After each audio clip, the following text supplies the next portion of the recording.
বাবার বাড়িতে যাওয়ার পর যদি ভাইয়ের বউ দ্বারা অশান্তিতে থাকতে হয়, এর চেয়ে কষ্ট মনে হয় না আর কিছু হতে পারে।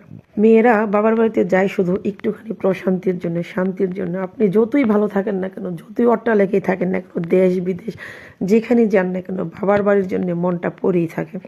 আর ওই বাবার বাড়িটা যদি শান্তির না হয়, তার চেয়ে কষ্ট আর কি আছে বলেন। আর আমি সবসময় একটা জিনিস ভাবি এবং আল্লাহর কাছে শুকরিয়া আদায় করি, আলহামদুলিল্লাহ আলহামদুলিল্লাহ, মানে আমার দুইটা ভাইয়ের বউ এত ভালো, দুইটাই একটা মায়ের মতো, একটা বোনের মতো। ওরা আমাকে এত পরিমাণ ভালোবাসে এবং আমি নিজে ওদেরকে অনেক অনেক অনেক ভালোবাসি।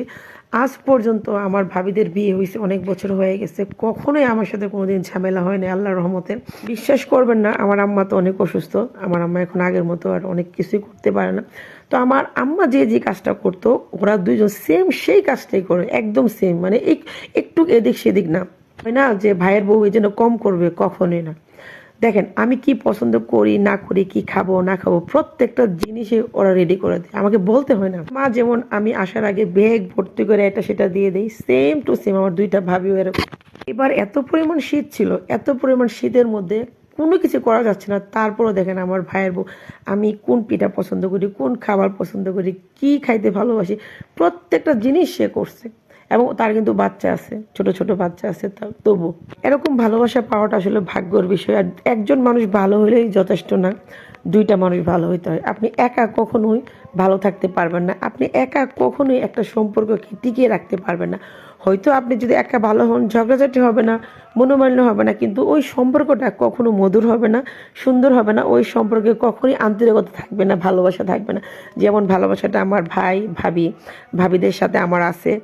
এইবার বাড়িতে গিয়ে আমার যা শিক্ষা হয়েছে, 7-8 দিনও রৌদ্র দেখি নাই, যতদিন ছিলাম রোদ ছিল না।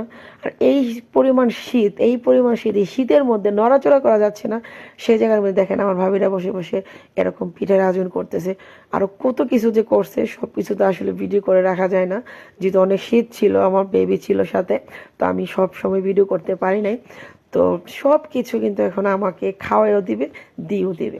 আমি যদি শুধু আমার ভাবিদের কথা বলি ভুল হবে, আমার মা এবং চাচিদেরকেও দেখছি সেম। আমার মা চাচিরাও দেখছি আমার ফুফুদেরকে অনেক ভালোবাসতো, অনেক আদর করতো। আমার ফুফুরা আসছে মানে আমার মা চাচিরা খুশি, আড্ডা দিত, গল্প করতো, সবাই মিলেমিশে হই হুল্লা করতো, মানে কি যে ভাল লাগতো। এবং এখন আমি যদি আমার মানে মামার বাড়ির কথা বলি, আমরা নানা নানিকে দেখি নাই। আমার জন্মের আগে আমার নানা মারা গেছে, আমি যখন 1 বছর ছিলাম তখন আমার নানি মারা গেছে। তো ওদের ভালোবাসা কি জিনিস আমরা বুঝি নাই, কিন্তু মামা মামিরা এত ভালোবাসা দিছে, এখন পর্যন্ত দিচ্ছে, আমরা কোনো ফিলই করি নাই আমাদের নানা নানি নাই আসলে।